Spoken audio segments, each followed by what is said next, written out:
तो बच्चे आज की क्लास में हम अपने ट्री चैप्टर का लास्ट टॉपिक कर रहे हैं क्रस्कल्स एल्गोरिथम। कल की थी हमने प्रीम एल्गोरिथम, आज हम कर रहे हैं क्रस्कल एल्गोरिथम। इसके अंदर वो क्या कहता है, इसके अंदर भी हमें क्वेश्चन में कोई कनेक्टेड वेटेड ग्राफ दिया होगा जिसके एन वर्टिसेस दे रखे होंगे। तो सबसे पहले इनपुट हमें क्या मिला है, मतलब हमें क्वेश्चन में गिवन क्या है कि एक कनेक्टेड वेटेड ग्राफ दिया हुआ है जिसके कितने वर्टेक्स हैं, एन वर्टेक्स। अब स्टेप नंबर 1, तो इसमें पहले थोड़ी थोड़ी थ्योरी समझा रहा हूँ और उसके बाद इसको प्रोसीजर को करके दिखाऊंगा। यही वाले डायग्राम बुला लेंगे या थोड़े से डिफरेंट बुला लेंगे, और इसको क्रस्कल एल्गोरिथम से कैसे सॉल्व करते हैं, उसने क्या तरीका बताया, इससे भी हम minimal spanning tree find out करते हैं। पर ये ईजी है कंपैरेटिवली प्रिम से। प्रिम भी ईजी था पर ये और ईजी है। तो वो क्या कहता है, सबसे पहले आप अरेंज करो एजेस को in order of increasing weight, यानी सबसे पहले सबसे छोटे वाले वेट वाले एजेस को रख लेंगे, पेयर को रख लेंगे, फिर उससे ज़्यादा वेट वाले पेयर को रख लेंगे, फिर उससे ज़्यादा पेयर वाले को। इस तरीके से हम एजेस को अरेंज कर लेंगे in order of increasing weights. पहले छोटे वाला वेट, फिर उससे बड़ा, फिर उससे बड़ा, फिर उससे बड़ा, और फिर उसमें से सिलेक्ट करेंगे सबसे मिनिमम वेट वाली एज। अरेंज तो कर ही ली, अब सबसे छोटी मिनिमम एज वाला वेट होगा उसको सिलेक्ट कर लेंगे। फिर यही काम प्रोसीड करते रहेंगे, यानी प्रोसीड करने का मतलब for each successive step select a new age. एक एज सेलेक्ट कर चुके हैं, उसके बाद दूसरी नई एज सेलेक्ट करने के लिए भी वही स्मॉल पॉसिबल वेट लेंगे, और इस तरीके से लेंगे कि वो सर्किट ना बनाता हो।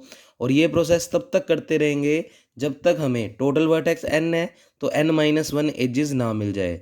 जैसे हमें n-1 एजेस वाला ग्राफ मिल जाएगा तो उसे ट्री कहेंगे, और वही हमारा मिनिमल स्पैनिंग ट्री होगा। और फिर उन सारी एजेस का वेट सम कर देंगे तो उसका हमारे पास वेट भी आ जाएगा। तो ये प्रोसेस बहुत ईजी है, इसमें कोई मैट्रिक्स नहीं बनानी। इसमें सीधा डायग्राम को देखकर सबसे छोटे वाला वेट, उसके बाद उससे ज़्यादा वाला वेट, उससे ज़्यादा वाला वेट, यानी एजेस को अरेंज कर लेंगे। फिर सबसे छोटी वाली एज लेंगे, उसका डायग्राम बना देंगे। फिर दूसरे नंबर पे उससे बड़ी वाली वेट, फिर उससे बड़ी वेट, फिर उससे बड़ी वेट। पर वो नई नई एजें इस तरीके से सिलेक्ट करनी है कि सर्किट ना बने, बस उससे फिर हमारा क्रस्कल एल्गोरिथम से आंसर आ जाएगा। तो जैसे फॉर एग्जांपल मैंने एक क्वेश्चन बुलाया, तो बच्चे कल वाला ही क्वेश्चन है, बस उसने ना एक वेट चेंज कर दिया इसलिए आंसर में थोड़ा सा इफेक्ट आ गया। तो आंसर सेम है, तो दिखाता हूँ आपको मैं, तो थोड़ा ध्यान से देखें आप लोग।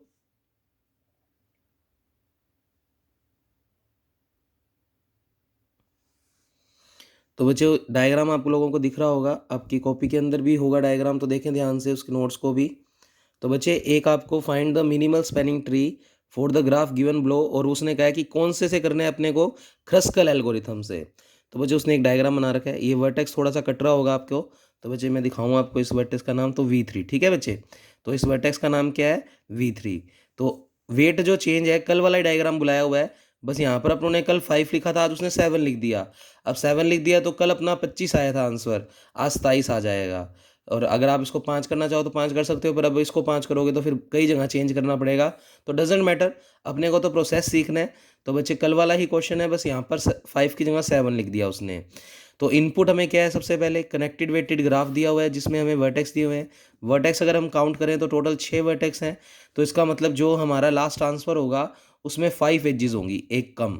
6 वर्टेक्स है तो 6 में एक कम करेंगे तो कितना बनेगा, 5। तो हमारे पास टोटल मिलाकर जो एजेस होंगी वो होंगी 5। अब स्टेप 1 में क्या कहा था कि इनमें वर्टेक्स के पेयर को अरेंज करो लोएस्ट से हाईएस्ट तक, यानी सबसे पहले सबसे कम वेट वाला देखो, सबसे कम वाला है V2 V4, तो उसको सबसे पहले लिखेंगे। तो स्टेप 1 में लिखा, पहले हम अरेंज कर रहे हैं एजेस को इंक्रीजिंग ऑर्डर में वेट के वाइज। तो सबसे पहले एज यहाँ पर लिखेंगे, एज और यहाँ पर उनके वेट। एज है V2 V4 और उसका वेट कितना है 2, ये सबसे छोटा वेट है। अब 2 से बड़ा देखो, तो इंक्रीजिंग ऑर्डर में लगाना है, तो 2 से बड़ा देखें अब 2 से बड़े कई सारे हैं, 5 5 5। तो बच्चे आपकी मर्जी है, कोई मर्जी वाला ले लो। तो बच्चे मैंने सबसे पहले ले लिया, मान लो V1 से V5 5, फिर आ गया V4 से V5, तो देखते हैं V4 से V5, तो V4 और V6 ये भी हमारा 5 है। उसके अलावा बस 2 ही 5 है, तो 2 5 हो गए। अब उसके बाद उससे बड़ा वेट है 6, और 6 है V2 V6 का, तो V2 V6। आप इसको पहले और इसको बाद में भी लिख सकते थे, डजेंट मैटर। आपके ग्राफ कल भी बताए थे कि एक से ज़्यादा स्पैनिंग ट्री बन सकते हैं, और निकाल लो आंसर तो भी अपने पास मिनिमम ही आएगा जो आना था, ठीक है बच्चे। 6 के बाद देखो कौन सा है वेट, 7 7 है, तो V3 से V5 वाला है 7। फिर उसके बाद 8 वाला बड़ा है, 8 वाले 2 हैं तो आपकी मर्जी है, कोई मर्जी पहले लिख दो। तो नोट्स के अकॉर्डिंग V1 V3 8 और फिर V1 V6 8। उसके बाद बच्चे और कोई 8 भी है, बिल्कुल है, V2 V5 भी 8 है, तो वो भी 8 लिख दिया। अब देखो उससे बड़ा बच्चे अपने पास एक 8 और कह रहा है वो V1 V6, तो V1 V6 भी 8 है, बिल्कुल है, इसको भी 8 लिख दिया। तो 8 वाले 3 है। उसके अलावा सबसे बड़ा है हमारे पास 10 वाला, तो V3 V2 वाला लिख दिया हमने 10। तो सबसे पहला स्टेप यही था, एजेस को इंक्रीजिंग ऑर्डर में हमें अरेंज करना है, हमने कर दिया। उसके बाद उसने क्या कहा था, सबसे छोटे वाला सेलेक्ट कर लो। अब इनमें हमने अरेंज तो कर ही दिया, तो अब सबसे छोटा तो दिख ही रहा है, V2 V4 है, जिसका वेट 2 है। तो सबसे पहले डायग्राम जो बनेगा वो बनेगा V2 V4। अब मैं ये डायग्राम तो पूरा लास्ट तक इस प्रोसेस से बनाते बनाते बना दिया, पर मैं आपको एक एक स्टेप दिखाऊं। तो सबसे पहले मैंने minimum weight V2 V4 select किया। अब V2 V4 की बात करूं तो देखो ध्यान से,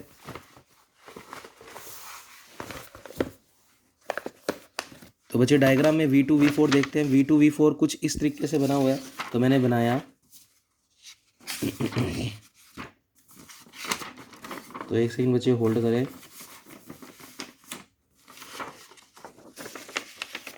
तो बच्चे V2 V4 वाला सबसे छोटा था, तो सबसे पहले अपना ये वाला बड़ा V2 और V4, जिसका वेट है हमारे पास 2। फिर उससे बड़ा देखो, 2 से बड़ा है 5, V1 V5 है। अभी तक तो कोई ज़्यादा एजी सेलेक्ट ही नहीं हुई, तो कोई सर्किट बन ही नहीं रहा होगा। तो V1 V5 देखो कहाँ पर है, V1 V5 ऐसे अलग से है और 5 बनाना है, तो V1 V5 अपना अलग से बनाना है। तो V1 V5 और उसका वेट कितना है 5। उसके बाद V4 V6 ये भी अभी ले सकते हैं क्योंकि कोई सर्किट नहीं बन रहे। तो V4 V6 डायग्राम में देखो, V4 से V6 ऐसे बनाना है। तो बच्चे V4 से V6 हमने ऐसे बना दिया और उसका वेट भी कितना है 5। तब तक लेते रहेंगे जब तक कोई सर्किट ना बने। फिर V2 V6 6। अब V2 V6 की बात करें तो V2 V6 है हमारे पास ये वाला जो कि 6। अगर अब ये लेता हूँ तो सर्किट बनता है, तो इसको नहीं लेंगे, तो इसको क्रॉस करेंगे, तो नहीं लेंगे, लिखा हुआ है, सब थ्योरी में लिखवाया हुआ है। फिर अगला है V3 V5। बच्चे V3 V5 है 7 और बिल्कुल सर्किट नहीं बन रहा तो लेंगे। तो ये V3 V5 और ये अपना हो गया है 7। तो जो सर्किट बना रहा होगा उसको नहीं लेंगे, बाकी को लेते रहेंगे। फिर अगला है V1 V3 8। बच्चे V1 V3 8, V1 V3 diagram में देखें कहाँ पर है। तो बच्चे V1 V3 की बात करें तो V1 से V3 ये है 8 और ऐसा लेने पर सर्किट बन रहा है, नहीं लेंगे। अगला देखते हैं V5 V2 8। बच्चे V5 V2 की बात करूँ तो V5 से V2 8 ये बन रहा है और इससे कोई सर्किट नहीं बन रहा, हम बना देंगे। तो ये हो गया 8। अब एक बार एजेस काउंट कर लो कि हमारे पास टोटल वर्टेक्स 6 थे, तो 5 एजेस तो नहीं आ गई, 1 2 3 4 5 एजेस आ गई। तो यही हमारा क्या हो गया, मिनिमल स्पैनिंग ट्री। अब इसका सम कर दो, 7 और 5 12 और 8 20 और 2 22 और 5 27। तो इसका आंसर आ गया बच्चे 27 यूनिट। जरूर लगाएं क्योंकि वेट जो है वो एक मेजरमेंट यूनिट होती है। और इस तरीके से बच्चे आप सेलेक्ट कर सकते हो। अगर आप इन दोनों को आगे पीछे रखते क्योंकि दोनों सेम थे, इसको पहले और इसको बाद में लिख दे, तो कल अपनों ने इसी का एक और स्पैनिंग ट्री भी बना के दिखाया था, तो उस तरीके से भी आंसर 25 ही आएगा। तो बच्चे ये है क्रस्कल एल्गोरिथम। तो क्रस्कल एल्गोरिथम और इजी है, उससे आप आसानी से मिनिमल स्पैनिंग ट्री बना सकते हैं। तो बच्चे इस तरीके से अब ये प्रोसेस सारा लिखवाया हुआ है कि सबसे पहले हमने V2 V4 एज सेलेक्ट की क्योंकि उसका मिनिमम वेट 2 था, तो उसने डायग्राम में V2 V4 बना दिया। Now we select as V1 V5 और वेट 5। ये वाली भी सेलेक्ट की क्योंकि कोई सर्किट नहीं बन रहा था। फिर उसने कहा now we select as V4 V6, तो क्रम में लिखा कि कौन कौन सी सेलेक्ट की है। V4 V6 भी सिलेक्ट की क्योंकि उसका एज 5 था, मिनिमम था। फिर उससे बड़ा वेट था 6। V2 V6 we can't select V2 V6, हम V2 V6 सेलेक्ट नहीं कर सकते क्योंकि V2 V6 को सिलेक्ट करते हैं तो सर्किट बनता है। Since V2 V6 will create a circuit with previously selected edges, जो पहले एजेस सेलेक्ट हो रखी हैं उनके साथ वो सर्किट बना रहा है, तो इसलिए इसको सिलेक्ट नहीं करेंगे। Now we select V3 V5 with weight 7, तो V3 V7 बना दिया 7 वेट का।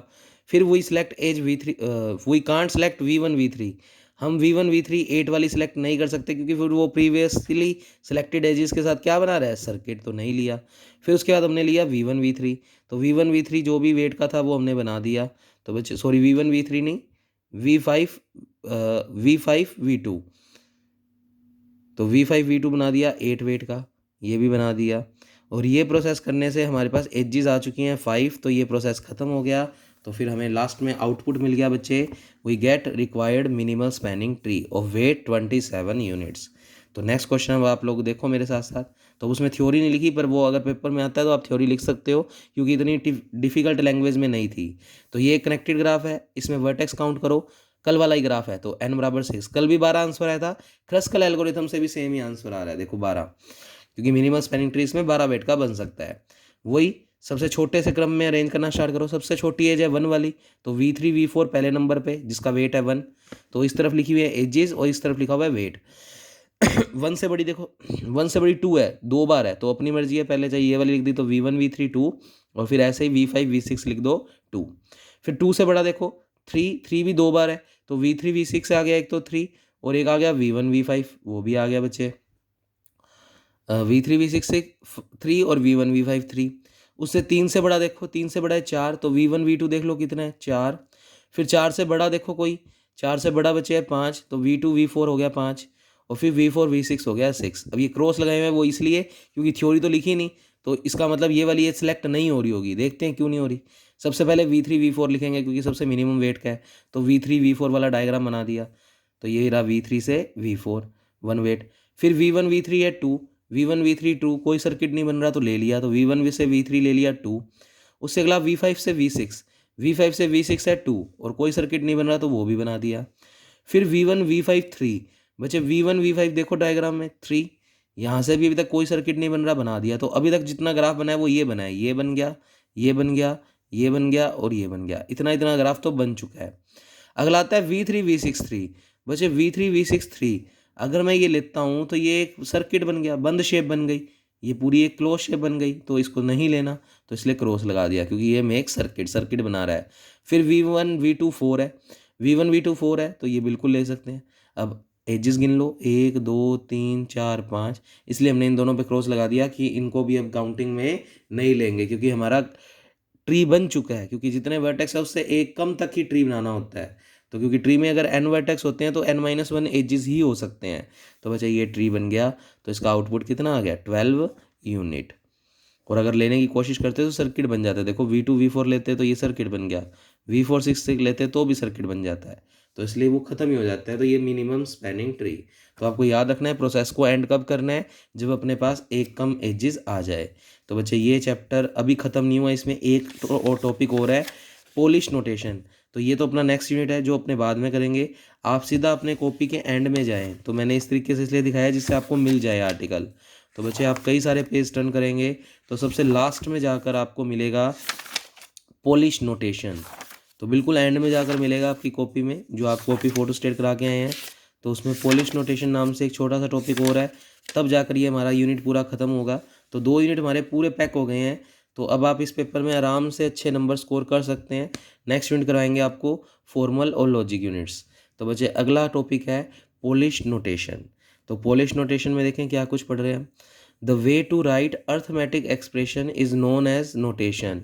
बच्चे अर्थमेटिक एक्सप्रेशंस का मतलब जैसे a+b, a-b, ये सारे अर्थमेटिक एक्सप्रेशन हैं, इनको हम नोटेशंस के रूप में लिखते हैं, क्योंकि ये प्लस है, बीच में सिंबल्स के बीच में प्लस लगाया हुआ है, तो ये नोटेशंस बता रहा है। तो the way to write arithmetic expression is known as notation. फिर the method of writing operators of an expression either before their operands and after their called Polish notation. तो पोलिश नोटेशन किसको कहेंगे बच्चे, operands. देखो इसमें 2 word आ रहे हैं, एक तो ऑपरेटर्स, एक ऑपरेंड्स। ऑपरेंड्स का मतलब तो जो वेरिएबल है, मान लो a और b 2 वेरिएबल है हमारे पास, तो उनको ऑपरेंड्स बोल रहे हैं। और ऑपरेटर्स का मतलब कोई भी सिंबल, कोई भी calculation symbol, plus minus multiply divide कुछ भी हो सकता है। तो वो कहता है कि ऑपरेंड्स यानी ए बी के बीच में भी लगा सकते हैं, पहले भी लगा सकते हैं, बाद में भी लगा सकते हैं इन ऑपरेटर्स को, और इस तरीके से रिप्रेजेंट करने के मेथड को ही हम क्या कहते हैं, पोलिश नोटेशन। यानी ऑपरेंड्स के बीच में लगा दो, चाहे पहले लगा दो, चाहे बाद में लगा दो इन ऑपरेटर्स को, तो वो जो एक्सप्रेशन एक्सप्रेस करने का तरीका है उसे क्या बोलते हैं, पोलिश नोटेशन। अब सबसे पहले an arithmetic expression can be written in 3 different वे।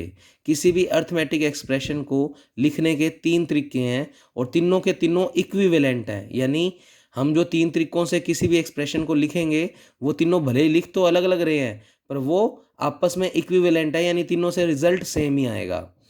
और changing the output of expression, बस एक्सप्रेशन को लिखने का तरीका अलग होगा। तो इसमें 3 तरीके के जो नोटेशन है वो सुनो क्या क्या है। इनफिक्स नोटेशन, इनफिक्स नाम से पता लग रहा है, इनफिक्स ऑपरेंड्स के बीच में ऑपरेटर होगा। तो ऑपरेंड्स किसको बोल रहे हैं हम, ए और बी वेरिएबल्स को, और उनके बीच में ऑपरेटर मान लो स्टार लगा दिया, स्टार का मतलब मल्टीप्लाई से है, तो बच्चे ये ऑपरेटर है।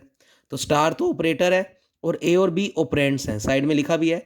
ऑपरेंड्स का मतलब A B C, capital A capital B यानी वेरिएबल्स, और ऑपरेटर्स का मतलब प्लस माइनस मल्टीप्लाई, ये पावर का साइन होता है।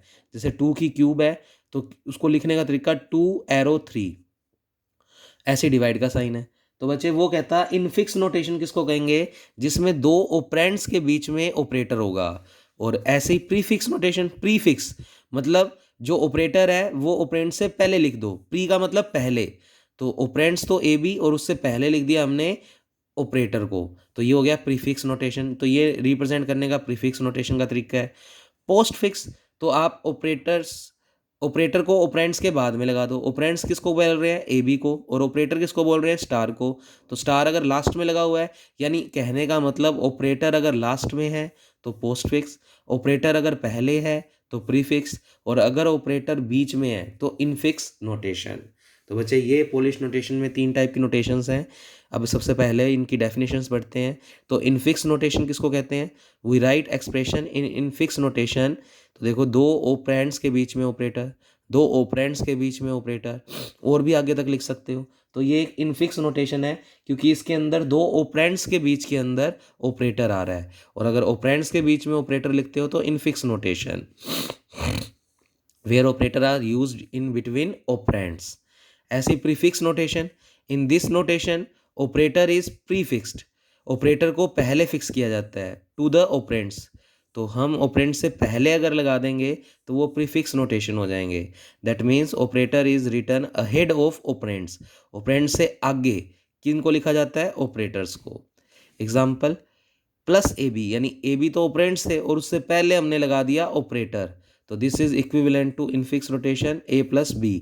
और आपको लिखवाई थी लाइन कि तीनों ही तरीके से लिखने का तरीका अलग अलग है, पर ये तीनों आपस में क्या है, इक्विवेलेंट। तो ए बी प्लस लिख दिया तो ये तो बता रहा है प्रीफिक्स नोटेशन, और ए प्लस बी लिख दिया तो वो बता रहा है इनफिक्स नोटेशन। मतलब तो यही है कि ए और बी को जोड़ दो और यहाँ पर भी ए और बी को जोड़ दो, तो आंसर तो सेम ही आएगा। ए और बी की वैल्यू कुछ मर्जी ले लो, मान लो 1 और 2 लेते हो तो इधर 1 और 2 का मतलब 1 + 2 से, और ऐसे डायरेक्ट लिख दिया तो ये भी 1 + 2 है, आंसर तो 3 ही आएगा। और फिर वो क्या कहता, प्रीफिक्स नोटेशन को और क्या बोला जाता है, Polish notation. Particular prefix notation को हम क्या कहेंगे, पोलिश नोटेशन। तो पोस्टफिक्स को क्या कहेंगे, इनवर्स ऑफ पोलिश नोटेशन। तो this notation style is known as reversal Polish notation, और in this notation the operator is post fixed, यानी ऑपरेटर्स को हम बाद में लगाएंगे ऑपरेंड्स के, to the operands. That means the operator is written after the operands, यानी operands तो हो गए ए बी, और अगर बाद में लगा देंगे सिंबल तो वो क्या बन जाएगा बच्चे, पोस्ट फिक्स नोटेशन, और इसको बोलते हैं inverse of Polish notation. Then this is equivalent to its infix notation. इसको ऐसे भी लिख सकते हैं इनफिक्स नोटेशन में ए प्लस बी। अब उसने यही प्रूव करके दिखाया कि हम इनफिक्स में जो नोटेशन लेकर चल रहे हैं उसको प्रीफिक्स में और पोस्ट फिक्स में कैसे लिखेंगे। तो ये सारी थ्योरी बच्चे अगर वो आता है कि पोलिश नोटेशन के बारे में बताएं तो आप 3 तरीके के बता के आओगे, infix, prefix, post fix. Infix को प्रीफिक्स को पर्टिकुलर पोलिश नोटेशन बोलते हैं, पोस्ट फिक्स को रिवर्सल ऑफ पोलिश नोटेशन बोलते हैं। इनफिक्स में ऑपरेटर्स के ऑपरेंड्स के बीच में ऑपरेटर होता है, प्रीफिक्स में ऑपरेंड से पहले होता है, और पोस्ट फिक्स में ऑपरेंड्स के बाद में होता है। तो ये उसकी रिप्रेजेंटेशन है, पर तीनों ही इक्विवेलेंट है, यानी तीनों से आंसर सेम ही आएगा। तो बच्चे देखते हैं, उसने इनफिक्स नोटेशन में एक एग्जाम्पल लिया, उसने एक्स और वाई के बीच में लगाया स्टार, और फिर इसके और जेड के बीच में लगाया प्लस, क्योंकि आप देख पा रहे हो ऑपरेंड्स के बीच में ऑपरेटर लगे हुए हैं। फिर ये पूरा कुछ ना कुछ सोल्व होकर एक ऑपरेंड आएगा, भैया एक्स मल्टीप्लाई वाई करेंगे तो कोई ना कोई वेरिएबल आएगा, और वो वेरिएबल और जेड के बीच में क्या लगा हुआ है, प्लस। तो दो ऑपरेंड्स के बीच में ऑपरेटर है तो इसको इनफिक्स नोटेशन बोलेंगे। तो ये पूरा एग्जांपल इनफिक्स नोटेशन का है। अब वो कहता इसको प्रीफिक्स में लिख के बताओ कैसे लिखेंगे। तो प्रीफिक्स में कैसे लिखेंगे बच्चे, प्रीफिक्स में जो ये ऑपरेटर्स होते हैं उनको पहले लिखा जाता है। तो देखो एक्स और स्टार वाई है तो इसको क्या लिख सकता हूँ, एक्स वाई इकट्ठा लिख दूँ और स्टार आगे लिख दूँ। तो एक्स वाई इकट्ठा लिख दूँ और स्टार आगे लिख दूँ, और फिर वो पूरे रिजल्ट का जेड के साथ प्लस है तो एक्स वाई और जेड को इकट्ठा लिख दिया, और उसके आगे बीच में क्या है प्लस, तो प्लस को लिख दिया। अब इसको सोल्व करके देखो कैसे करोगे, पहले इतने इतने क्वांटिटी को सोल्व करोगे, तो प्रीफिक्स के अकॉर्डिंग इसको सोल्व करोगे तो एक्स और वाई के बीच में क्या लग जाएगा स्टार, प्लस अभी चल ही रहा है, जेड अभी चल ही रहा है, फिर ये वाला पूरा एक्सप्रेशन और जेड और आगे प्लस लगा हुआ है तो प्लस लगेगा इन दोनों के बीच में, तो X star Y plus Z, यही तो था बच्चे। तो इसका मतलब प्रीफिक्स में इस एक्सप्रेशन को आप इस वे में लिख सकते हो, और आगे उसने उसको सोल्व करके दिखाया कि चीज़ वही बन जाएगी घूम फिर के। आगे उसने और अगला स्टेप करके नहीं दिखाया क्योंकि वो बन नहीं रहा है, एक्स स्टार वाई और जेड के बीच में क्या लगा दोगे अब प्लस, तो यही रिजल्ट आ जाएगा। तो आप लिखना चाहो तो एक स्टेप लिख सकते हो, एक्स स्टार वाई ब्रैकेट में जेड और उन दोनों के बीच में क्या लगा दो प्लस, यानी यही वाला एक्सप्रेशन आ जाएगा। ऐसे ही वो कहता इसको लिख के दिखाओ प्रीफिक्स में। अब बच्चे एक्स और वाई के बीच में है तो ये इसका मतलब इनफिक्स नोटेशन है, जेड और टी के बीच में है, फिर ये पूरे रिजल्ट और इस पूरे रिजल्ट के बीच में स्टार है, तो कुल मिलाकर ऑपरेंड्स के बीच में ऑपरेटर है तो इनफिक्स नोटेशन है। अब वो कहता है इस एग्जाम्पल को भी आप लिख कर दिखाओ प्रीफिक्स नोटेशन में। तो बच्चे कैसे लिखेंगे, एक्स प्लस वाई है तो एक्स वाई को इकट्ठा कर दो और प्लस को बाहर निकाल दो, पहले निकाल दो, तो वो प्रीफिक्स नोटेशन हो गई कि ऑपरेंड्स से पहले आपने ऑपरेटर यूज़ किया है। ऐसे ही जेड प्लस टी को लिख दो जेड टी और बाहर निकाल दो प्लस, और फिर इन दोनों रिजल्ट्स के बीच में, इन दोनों रिजल्ट्स के बीच में स्टार है, तो ये दोनों रिजल्ट जो भी बनकर आएंगे उससे पहले क्या लगा देंगे स्टार। तो इसको अगर आगे सोल्व करें तो पहले एक्स वाई के बीच में प्लस है तो एक्स और वाई के बीच में प्लस लग गया, इधर जेड और टी के बीच में प्लस है वो लग गया, फिर इन दोनों ऑपरेशन के आगे स्टार लगा हुआ है तो ये स्टार बीच में लग गया, यही वाला एक्सप्रेशन आ गया देखो। तो इसका मतलब इस वाले एक्सप्रेशन को प्रीफिक्स में ये लिख सकते हैं, आंसर घूम फिर के यही आना है। तो बच्चे इसका मतलब ये इक्विवेलेंट है आपस में। ऐसे ही पोस्ट फिक्स देखो, पोस्ट फिक्स भी इसी रिजल्ट के लिए कर रहे हैं, पोस्ट फिक्स में बाद में लगाना है। तो बच्चे देखो सबसे पहले उसने क्या किया, ये पूरा एक एक्सप्रेशन है ये दूसरा और बीच में प्लस, तो एक्स स्टार वाई और जेड को इकट्ठा कर दिया और प्लस को बाद में लगा दिया, तो पोस्ट फिक्स नोटेशन हो गई। फिर स्टार को भी बाहर निकाल दो, तो एक्स वाई जेड और स्टार को बाहर कर दिया, तो एक्स वाई के देखो इस एक्स वाई के बाहर स्टार को कर दिया तो एक्स वाई के बाहर स्टार और जेड के बाहर प्लस चल ही रहा है। अब इसको अगर सोल्व करें तो कैसे सोल्व करोगे, पहले ये स्टार इन दोनों के बीच में लगेगा तो एक्स स्टार वाई बन जाएगा, और फिर एक्स स्टार वाई तो स्टार पहले अंदर भेज दो तो एक्स स्टार वाई बन जाएगा, और फिर एक्स स्टार वाई और जेड के बीच में उधर पीछे प्लस लिखा हुआ है तो एक्स स्टार वाई और जेड के बीच में क्या लग जाएगा प्लस, तो एक्स स्टार वाई और जेड के बीच में क्या लग जाएगा प्लस। तो ये हो गई इसको पोस्ट फिक्स में रिप्रेजेंट करने का तरीका। तो ये एक एग्जांपल आप दे देना जिससे ये साबित हो जाए ये तीनों इक्विवेलेंट है, आंसर सेम ही आ रहा है। अब ऐसे इसको लिख के देता हूँ, इसको लिखेंगे तो एक्स वाई के बाहर लिख दो प्लस क्योंकि पोस्ट फिक्स में बाद में लिखते हैं, फिर जेड टी के भी बाहर लिख दो प्लस, और फिर उन दोनों के बीच में स्टार है तो लास्ट में लिख दिया हमने स्टार। अब इसको सोल्व करते हैं हम, तो पहले एक्स और वाई के बीच में प्लस है तो एक्स प्लस वाई, जेड और टी के साथ भी प्लस है तो जेड प्लस टी, और फिर उन दोनों के साथ स्टार लगाना है तो इसके बीच में क्या लग गया स्टार, तो यही वाला एक्सप्रेशन आ गया। तो बच्चे इस तरीके से आप पोलिश नोटेशन में बता सकते हो कि तीनों के तीनों सेम तरीके के हैं। अब पेपर में क्वेश्चन किस तरीके से आएंगे, बच्चे पेपर में वो आपको जैसे ऐसे बोल देगा कि represent the expression as binary tree, आपको एक एक्सप्रेशन दे रखा है इसको आपको बाइनरी ट्री में कन्वर्ट करना है। अब बाइनरी ट्री हमें पता है कि हर एक के दो दो चिल्ड्रन की फॉर्म में लिखना है, and right the prefix and post fix from the expression, इस एक्सप्रेशन से प्रीफिक्स भी लिखो और पोस्ट फिक्स भी। ये कौन सा है इनफिक्स, कैसे पता लगा, ऑपरेटर ऑपरेंड्स के बीच में ऑपरेटर है, ऑपरेंड्स के बीच में ऑपरेटर, ऑपरेंड्स के बीच में ऑपरेटर, ये पूरा एक ऑपरेंड, ये पूरा एक ऑपरेंड, इसके बीच में ऑपरेटर, ये दो ऑपरेंड्स इनके बीच में ऑपरेटर, तो इसका मतलब ये एक इनफिक्स नोटेशन है। और वो कहता है पहले तो इस एक्सप्रेशन का बाइनरी ट्री बनाओ, फिर बाइनरी ट्री बनाने के बाद इस एक्सप्रेशन को बाइनरी ट्री के थ्रू प्रीफिक्स में और पोस्ट फिक्स में लिख के दिखाओ। तो कैसे लिखेंगे बच्चे, सबसे पहले आप ना इनमें ऑपरेंड्स को पकड़ लो, तो ऑपरेंड्स में देखो क्या है, सॉरी ऑपरेटर को देख लो। सबसे पहले देखो इस पूरे एक्सप्रेशन और इस पूरे एक्सप्रेशन के बीच में प्लस है तो प्लस को मैंने सबसे पहले लिखा, फिर प्लस के टुकड़े जो हो रखे हैं वो एक तो देखो ये वाला और ये वाले के बीच में पूरे के माइनस है, और इन दोनों के बीच में डिवाइड का साइन है। तो बच्चे पहले तो प्लस को लिखा, फिर उस प्लस को दो भागों में बांट दिया, एक माइनस और एक डिवाइड, क्योंकि बाइनरी ट्री बना रहे हैं तो दो दो चिल्ड्रन। फिर माइनस के लिए कैटेगरी देखें तो माइनस के लिए कैटेगरी है एक स्टार और एक तीर, तो बच्चे एक स्टार और एक ये एरो। और बच्चे डिवाइड के लिए बात करें तो ई और एफ के बीच में है तो इधर ई लिख दिया और इधर एफ लिख दिया।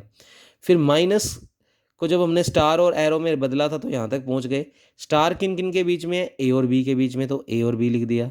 और एरो किन किन के बीच में है, सी और डी के बीच में, तो एरो के नीचे सी और डी लिख दिया। तो ये पूरा कंप्लीट बाइनरी ट्री बन गया हमारे पास। तो इस एक्सप्रेशन को इस तरीके से हमने बाइनरी ट्री में एक्सप्रेस कर दिया। अब वो कह रहा है कि इसका प्रीफिक्स भी लिखो और पोस्टफिक्स भी। बच्चे प्रीफिक्स का मतलब ऑपरेंड से पहले होंगे ऑपरेटर्स, और पोस्टफिक्स में ऑपरेंड के बाद में होंगे ऑपरेटर्स।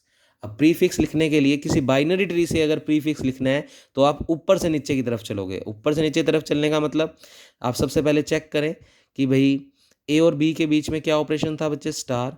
तो देखें ऊपर से नीचे का चलने का क्या मतलब है, तो बच्चे पीछे से स्टार्ट करेंगे। देखो चल ऊपर से नीचे ही रहे हैं, अब ऊपर से नीचे चलेंगे तो ई और एफ के बीच में साइन क्या देना है, डिवाइड। और प्रीफिक्स लिख रहे हैं तो ई एफ को इकट्ठा लिखो और उसके आगे लिख दो डिवाइड। तो ई एफ को इकट्ठा लिखा, उसके आगे डिवाइड। ऐसे ही इसके पैरेलल सी डी की बात करें तो सी डी के आगे क्या लगा हुआ है, एरो। तो सी डी के आगे क्या लग गया, एरो। ऐसे ही ए बी के आगे क्या लगा हुआ है, स्टार। और फिर ये वाला पूरा ट्री सोल्व हो रहा है बच्चे, और ये वाला पूरा ट्री जो ये ए बी है उसके आगे स्टार लग गया, ध्यान से देखो। फिर ये वाला पूरा का पूरा ट्री किससे सोल्व हो रहा है, माइनस से। और ये फिर ओवरऑल पूरा ट्री किससे सोल्व हो रहा है, प्लस से। तो इस तरीके से आप इसका प्रीफिक्स नोटेशन लिख सकते हो। ऊपर से नीचे चलने का मतलब है कि हम सबसे पहले इनमें ऑपरेंड्स को ढूंढेंगे। ऑपरेंड्स कौन से हैं, सबसे पहले ई एफ ऊपर से नीचे में, तो ये तो नीचे की तरफ हिस्सा है, ये ऊपर की तरफ हिस्सा है। तो सबसे पहले ई एफ को लिया, और प्रीफिक्स नोटेशन लिख रहे हैं तो ई एफ को लिखकर उसके आगे लिखेंगे डिवाइड का साइन। फिर उसके कोरस्पॉन्डिंग ये दोनों एक ही लेवल पे हैं, तो पहले सी डी को लिखा, उसके आगे एरो लगा दिया, क्योंकि इस एक्सप्रेशन को भी देखो ई एफ के बाद सी डी है। फिर ए बी को लिखा और उसके आगे स्टार है, तो ए बी के आगे स्टार, क्योंकि प्रीफिक्स लिख रहे हैं तो ऑपरेंड से पहले ऑपरेटर लिख रहे हैं। फिर इस वाले पूरे बाइनरी ट्री के आगे क्या है, माइनस। और ये सारा तो हो ही चुका है, अब इसके आगे क्या है, प्लस। तो इस पूरे प्रीफिक्स के आगे क्या है, प्लस। अब इसको सोल्व करो, देखो बिल्कुल सेम नोटेशन बन जाएगा। ई और एफ के बीच में डिवाइड है, तो इसका मतलब भी तो यही है, ई और एफ के बीच में क्या लगा दो, डिवाइड। सी ओ डी के बीच में लगा दो एरो, तो सी ओ डी के बीच में एरो। ए और बी के बीच में स्टार, ए और बी के बीच में स्टार। फिर वो एक्सप्रेशन और वो एक्सप्रेशन जो सोल्व हुआ है उसके बीच में माइनस, तो वो एक्सप्रेशन और वो एक्सप्रेशन जो सोल्व हुआ है उसके बीच में माइनस। और फिर वो पूरा एक्सप्रेशन और ई एफ वाला एक्सप्रेशन जो सोल्व हुआ है उनके बीच में प्लस, तो ये एक्सप्रेशन और ये एक्सप्रेशन के बीच में प्लस। तो ये हो गया इसका प्रीफिक्स नोटेशन। तो उसने आगे इसको पूरा सोल्व करके भी दिखाया। तो देखो ई और एफ को आगे डिवाइड है तो उसको ऐसे लिख सकते हैं, सी ओ डी के आगे एरो है तो ऐसे लिख सकते हैं, ए और बी के आगे स्टार है तो ऐसे लिख सकते हैं। फिर इसके और इसके बीच में क्या है, माइनस, तो हमने इसके और इसके बीच में क्या लगा दिया, माइनस। फिर ये पूरा एक्सप्रेशन और ये लास्ट वाला एक्सप्रेशन के बीच में प्लस, तो ये वाला पूरा एक्सप्रेशन और ये वाला पूरा एक्सप्रेशन और बीच में क्या है, प्लस। तो इस तरीके से आप एक बाइनरी ट्री से प्रीफिक्स नोटेशन लिख सकते हैं। अब पोस्ट फिक्स में क्या करेंगे, हम नीचे से ऊपर चलेंगे। तो नीचे से ऊपर चलने का मतलब ऑपरेंड्स को ढूंढ लो, और पोस्ट फिक्स लिख रहे हैं तो जो ऑपरेटर होगा वो बाद में, तो ए बी के बाद में स्टार लिख दो, इधर सी डी के बीच में एरो लिख दो, सी डी के लास्ट में एरो लिख दो। फिर इन दोनों कनेक्टेड किससे हैं, माइनस से, तो ये पूरा एक्सप्रेशन कनेक्टेड किससे है, माइनस से। फिर इसके कोरस्पॉन्डिंग इधर आ जाओ, ई एफ, और उसके बाद में क्या लिख दो, डिवाइड। और फिर सबसे लास्ट में क्या लिख दो, प्लस। तो लास्ट में क्यों लिख रहे हैं, क्योंकि पोस्ट फिक्स नोटेशन लिख रहे हैं। अब इसको सोल्व करते तो क्या करते, पहले ये स्टार को इन दोनों के बीच में लगाते तो ए स्टार बी बन जाता। फिर सी डी के बीच में एरो लगाते तो ये बन जाता। फिर ये वाला एक्सप्रेशन और ये वाला एक्सप्रेशन माइनस से कनेक्ट है तो इसको और इसको माइनस से कनेक्ट करते। फिर ई और एफ के बीच में डिवाइड है तो ई और एफ के बीच में डिवाइड लगाते, और वो एक्सप्रेशन और ये वाला पूरा एक्सप्रेशन प्लस से कनेक्ट है, तो ये वाला एक्सप्रेशन और ये वाला एक्सप्रेशन प्लस से कनेक्ट है। तो इस तरीके से प्रीफिक्स और क्या लिख सकते हैं, पोस्टफिक्स नोटेशन। अब अगला क्वेश्चन करते हैं, ओवर प्रैक्टिस करेंगे तो याद हो जाएगा। वो कह रहा है सिर्फ बाइनरी ट्री बनाओ इन एक्सप्रेशन का, तो सिंपल से स्टार को लिखा और उसके दो टुकड़े हैं ए और बी, तो ए और बी, ये तो सिंपल सा था। अब इसका बनाए तो प्लस को लिखा पहले, प्लस के दो टुकड़े हैं क्या, ए और डिवाइड, ध्यान से देखो। फिर डिवाइड के दो टुकड़े हैं बी और ई, तो बच्चे प्लस के दो टुकड़े हैं ए और डिवाइड, ए और डिवाइड। और फिर डिवाइड के टुकड़े हैं बी और ई, तो डिवाइड के टुकड़े बी और ई। ऐसे अगले एक्सप्रेशन पे आ जाओ। सबसे पहले इन दोनों के बीच में स्टार दिख रहा है, तो स्टार, स्टार के जो टुकड़े हैं वो प्लस और डिवाइड, तो प्लस और डिवाइड। प्लस किन किन के बीच में है, ए और बी, और डिवाइड किन किन के बीच में है, सी और डी। तो इस तरीके से आप बाइनरी ट्री बना सकते हैं किसी भी एक्सप्रेशन का। अगला देखो, तो वो कंप्लीट बाइनरी ट्री भी हो सकता है और हाफ बाइनरी ट्री भी हो सकता है। हाफ का मतलब किसी एक के एक चिल्ड्रन हो, किसी के दो चिल्ड्रन हो। तो इसमें देखें, इसमें सबसे पहले इस पूरे एक्सप्रेशन और इस पूरे एक्सप्रेशन के बीच में प्लस है, फिर प्लस को कैटेगराइज किया गया है स्टार में और डिवाइड में, तो स्टार में और डिवाइड में, फिर स्टार के कितने हिस्से हैं, प्लस और सी, तो प्लस और सी, फिर प्लस के आगे दो हिस्से हैं ए और बी, तो ए और बी, और इधर डिवाइड के दो हिस्से हैं डी और ई, तो डी और ई। इस तरीके से आप एक बाइनरी स्ट्रक्चर बना सकते हो। अब इसको आगे एक्सप्रेशन के रूप में नहीं लिख सकते, देखो ध्यान से, पहले आप लिखोगे ए और बी के बीच में प्लस, तो लिखना भी सीखो ऐसे भी, ए और बी के बीच में प्लस, फिर ए और बी के बीच में तो प्लस लग गया, और बच्चे सी और ये वाला एक्सप्रेशन थोड़ा ध्यान से देखना, ए और बी के बीच में तो क्या लग गया, प्लस, इतना इतना पोर्शन हो गया, फिर वो वाला पूरा एक्सप्रेशन और सी के बीच में क्या है, स्टार, तो इस वाले पूरे एक्सप्रेशन और सी के बीच में क्या है, स्टार, फिर इधर डी और ई के बीच में क्या है, डिवाइड, तो डी और ई के बीच में क्या है, डिवाइड, और फिर वो दोनों एक्सप्रेशन किससे जुड़े हुए हैं, प्लस से, तो ये वाला पूरा एक्सप्रेशन और ये वाला पूरा एक्सप्रेशन किससे जुड़ा हुआ है, प्लस से। तो इस तरीके से आप वापस इसको इसमें कन्वर्ट कर सकते हो। अब अगला कह रहा है फिर बाइनरी ट्री बनाओ। अब बच्चे सबसे पहले इसका बाइनरी ट्री बनाते हैं। इसका बाइनरी ट्री बनाना है तो सबसे पहले स्टार प्लस और माइनस में डिवाइड, तो स्टार प्लस और माइनस में डिवाइड, फिर प्लस ए और बी में और माइनस सी और डी में। ऐसे इधर आ जाओ, एक से ज़्यादा बाइनरी ट्री भी बन सकते हैं अगर थोड़ा सा तरीके से सोचें तो। अब जैसे इस वाले में मैंने ये भी बना के दिखाया और आपके नोट्स में ये नहीं है, तो आप इसको भी बनाएंगे जिससे आपका डाउट क्लियर हो जाए कि एक से ज़्यादा बाइनरी ट्री भी बन सकते हैं। तो सबसे पहले देखो कैसे डिवाइड किया उसने, बच्चे इस स्टार को उसने डिवाइड कर दिया प्लस में और इस वाले डिवाइड में, तो स्टार को डिवाइड कर दिया प्लस में और इस वाले डिवाइड में, फिर प्लस किस में टूटा हुआ है, एक्स और 7, इसका तो काम नक्की हो गया। और डिवाइड किस किस में टूटा हुआ है बच्चे, डिवाइड को उसने तोड़ा, एक तो पहले देखो स्टार में भी तोड़ सकते थे पर उसने पहले डिवाइड को तोड़ा उसके पास पास वाले दोनों, तो प्लस में और इस प्लस में, तो इस प्लस में और इस प्लस में, फिर ये वाला प्लस 5 और 3 में टूटा हुआ है तो 5 और 3 में, और ये वाला प्लस स्टार में और जेड में टूटेगा तो स्टार में और जेड में, फिर स्टार किस में टूटेगा, 4 और वाई में, तो 4 और वाई में। अब इसका एक ये भी बन सकता था कि इस डिवाइड को अपने जो प्लस और प्लस में तोड़ा है वो डिवाइड को स्टार और प्लस में भी तोड़ सकते थे, तो मैंने बना के दिखाया हुआ है देखो नीचे। सबसे पहले इस स्टार को तोड़ा इस प्लस में और डिवाइड में, तो उतना उतना तो सेम, फिर प्लस टूटा हुआ है एक्स और 7 में, तो एक्स और 7 में, और डिवाइड को मैंने अब की बार तोड़ा स्टार में और प्लस में, तो स्टार में और प्लस में, प्लस तो 5 और 3 के बीच में, 5 और 3 के बीच में, पर ये स्टार आगे टूटेगा 4 में और प्लस में, तो 4 में और प्लस में, और फिर वो प्लस टूटेगा वाई और जेड में, तो वाई और जेड में। तो ये वाला भी बना सकते हो, ये वाला भी बना सकते हो, दोनों से आंसर और सेम नोटेशंस आएंगी। अब इसका बनाओ बच्चे, इसका बनाते हैं। तो ये सारे बाइनरी ट्री बनाने थे एक्सप्रेशंस के, वो हमने बना दिए। सबसे पहले डिवाइड है, डिवाइड तीर में यानी एरो में और प्लस में, तो एरो में और प्लस में, फिर एरो किस किस में है, माइनस में और 2 में, तो माइनस में और 2 में, माइनस के बीच में क्या है, ए और बी, और इधर हम अगर प्लस की बात करें तो ए और बी। तो इस तरीके से इसका बाइनरी ट्री बन गया। अब आगे जो 2 क्वेश्चंस और किए हुए हैं उसके अंदर एक एक्सप्रेशन दिया हुआ है और उसको सोल्व करना है, तो ध्यान से सुनना। What is the value of prefix notation expression. आपको एक प्रीफिक्स नोटेशन दिया हुआ है। प्रीफिक्स पता कैसे लगा बच्चे, हमारे 2 ऑपरेंड से पहले लगे हुए हैं, ऑपरेंड से पहले लगे हुए हैं, ऑपरेंड से पहले लगे हुए हैं, तो प्रीफिक्स नोटेशन है। वो कहता है बस इसको सोल्व करके वैल्यू बताओ इसकी क्या आएगी, इस प्रीफिक्स नोटेशन की वैल्यू क्या आएगी ये बताना है। तो कैसे करते हैं बच्चे, जिन 2 ऑपरेंड्स के आगे जो सिंबल लगा हुआ है वो उन दोनों के बीच में अप्लाई कर दो। तो आराम आराम से देखना, मैंने ये अंडरलाइन इसलिए किए हुए हैं जिससे आपको समझ आए कि इनको सोल्व कैसे किया है। तो 4 और 2 के आगे डिवाइड लगा हुआ है, इसका मतलब 4 और 2 आपस में डिवाइड का साइन के बीच में जुड़े हुए हैं, यानी 4 और 2 के बीच में डिवाइड का साइन लगा दो। तो बच्चे 2 को 4 से डिवाइड करेंगे तो 2 होता है, तो ये पूरा एक्सप्रेशन ये इतना इतना डिवाइड तक का एक्सप्रेशन सोल्व होकर भाई इस लाइन को क्या पढ़ेंगे, 4 किससे डिवाइड लगवाना है, 2 से, तो 4 डिवाइड बाई 2, तो 2 को 4 से डिवाइड करोगे तो 2 आएगा, तो ये इतनी इतनी चीज़ सोल्व होकर 2 बन जाएगी। ये 6 चल ही रहा है, ये प्लस चल ही रहा है, इधर भी इसको सोल्व कर दो। तो 8 और 4 के आगे माइनस है क्योंकि प्रीफिक्स नोटेशन बोल रहा है, पोस्टफिक्स मत समझना क्योंकि इसके बाद में दिख रहा है, पर ये वाली चीज़ इसके आगे लगी हुई है। तो बच्चे ये सारे उसने बोला भी है कि प्रीफिक्स नोटेशन कंसीडर करते हुए काम करो। तो प्रीफिक्स का मतलब ऑपरेंड से पहले लगे हुए हैं, तो उनको सोल्व ऐसे करते हैं कि प्रीफिक्स जो लगा हुआ है वो इनके बीच में लगा दो, तो ये वाला माइनस इस 8 और 4 के बीच में लगा दो, तो 8 - 4 बन जाएगा 4, ये स्टार चल ही रहा है।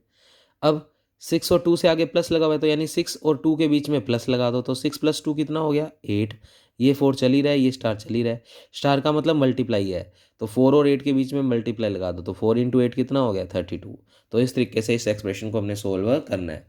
ऐसे इसको आ जाओ, तो ये वाला पूरे में प्रीफिक्स नोटेशंस दे रखे हैं, इनको सोल्व करना है। अब प्रीफिक्स का मतलब जिन दो ऑपरेंड से पहले जो लगा हुआ है उसको सोल्व कर दो। एरो का मतलब है पावर, तो 2 की पावर 3, तो 2 की पावर 3 कितना होता है 8, और ये वाला लास्ट वाला 8 चलने दो।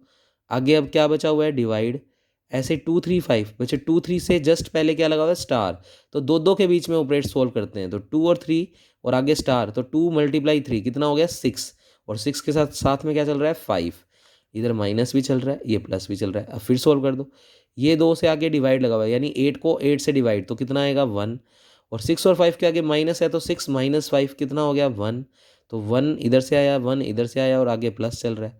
अब 1 और 1 के बीच में प्लस लगा दो, तो 2 आ गया। तो इस तरीके से इन प्रीफिक्स नोटेशन बोलेगा वो कि इसको प्रीफिक्स मानते हुए सोल्व करो। अब ऐसे इसको करना है, तो बच्चे 8 और 4 के आगे क्या लगा हुआ है डिवाइड, तो 8 / 4 कितना होता है 2, ये 3 चल ही रहा है, ये वाला 2 चल ही रहा है, स्टार चल ही रहा है, माइनस चल ही रहा है।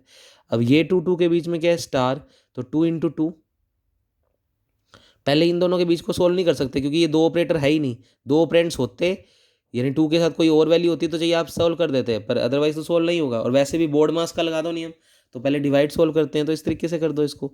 2 और 2 के बीच में क्या लगा दो स्टार, तो 2 × 2 क्या होता है 4, 4 और 3 हो गया, और आगे माइनस है। अब 4 और 3 के बीच में क्या लगा दो माइनस, तो 4 - 3 कितना होगा 1। इस तरीके से ये सारे एक्सप्रेशन सोल्व करने हैं। ऐसे ही अगला क्वेश्चन कह रहा है कि what is the value of post fix expression. अब पोस्ट फिक्स कह रहा है तो इसका मतलब ऑपरेंड्स के लास्ट में लगे हुए हैं, तो बच्चे आप बाद वाले दो के बीच में ये ऑपरेशंस इंप्लीमेंट करोगे। तो सबसे पहले 2 और 3 के बीच में स्टार लगाया, तो 2 × 3 कितना हो गया 6, तो 7 चल ही रहा है, ये इतना इतना हिस्सा सोल्व होकर 6 बन गया, ये माइनस चल रहा है, ये 4 चल रहा है, ये एरो चल रहा है, इधर भी क्योंकि दो ऑपरेंड्स है तो सोल्व कर दो, तो दो ऑपरेंड्स के बाद में डिवाइड लगा हुआ है, तो 9 / 3 कितना हो गया 3, और ये प्लस चल ही रहा है। तो इस तरीके से इन एक्सप्रेशन को सोल्व करते जाओ। तो कोई बोर्ड मास लगाना चाहो तो लगा दो, अदरवाइज वैसे बस जहाँ पर दो ऑपरेंड्स दिखें और बाद में वो दिख रहा है और वो कह रहा है पोस्ट फिक्स मान के सोल्व करना है, तो इसका मतलब दो एक्सप्रेशन के बाद में जो दिया हुआ है वो इनके बीच में लगा के सोल्व कर दो। अब 76 के बाहर माइनस है, तो यानी 7 - 6, तो 7 - 6 1, 4 as it is, arrow as it is, 3 as it is, plus as it is. अब 1 4 के बाद एरो है, यानी 1 की पावर 4, तो 1 की पावर 4 1 नहीं होता है, 3 as it is, plus as it is. 1 और 3 के लास्ट में प्लस है, तो यानी 1 + 3, तो कितना हो गया 4। ऐसे इधर आ जाओ, एक पोस्ट फिक्स नोटेशन है 2 और 3 एरो के साथ, तो 2 की पावर 3 8 हो गया, तो 1 एज इट इज़, ये 2 की 3 बन गया तो 8 बन गया, फिर 1 2 3 प्लस एज इट इज़। अब इसको सोल्व भी कर दिया साथ साथ, इस 1 को लिखा पहले, और 2 और 3 के पीछे प्लस है, तो 2 + 3 5, और फिर एक प्लस और एक माइनस अभी बचा हुआ है, फिर 1 5 के बाद क्या है प्लस, तो 1 + 5 हो गया, तो 6 हो गया, तो 1 8 6 बन गया, और बाहर माइनस चल रहा है। 8 - 6 क्या हो गया 2, तो 1 और 2 इसका आंसर आ गया। ऐसे इसमें आ जाओ, बचे दो दो को सॉल्व करते जाओ। 7 और 2 के पीछे माइनस है, तो 7 - 2 5, ये 3 एज इट इज़, एक बार ये plus as it is, 2 as it is, 3 और 2 के पीछे प्लस, तो 3 + 2 कितना हो गया 5, फिर ये प्लस तो सोल्व हो गया, अब ये माइनस एज इट इज़, 1 और 3 के पीछे लगा हुआ है माइनस, तो 1 - 3 - 2, फिर ये स्टार एज इट इज़, ये 1 एज इट इज़। अब बच्चे 5 और 3 के पीछे प्लस है, तो 5 + 3 कितना हो गया 8, 2 और 5 के पीछे माइनस है, तो 2 - 5 कितना हो गया -3, तो 2 - 5 कितना हो गया -3, ये -2 चल ही रहा है, ये स्टार चल ही रहा है, ये 1 चल ही रहा है। अब ये दोनों ऑपरेंड्स हैं और स्टार लगा हुआ है पीछे, तो -3 × -2, -3 - 2 प्लस का 6, तो प्लस का 6 बन गया, और ये 1 एज इट इज़। सारे ऑपरेंड्स खत्म हो गए, सारे ऑपरेटर खत्म हो गए, तो ये आंसर हो गया। तो बच्चे इस तरीके से ये टॉपिक कवर करोगे, तो ये पोलिश नोटेशन खत्म हो गया है बच्चे। तो इसी के साथ हमारा सेकंड यूनिट भी पूरा कंप्लीट हो गया है। कल की क्लास में नया यूनिट स्टार्ट करेंगे। Okay, thank you class.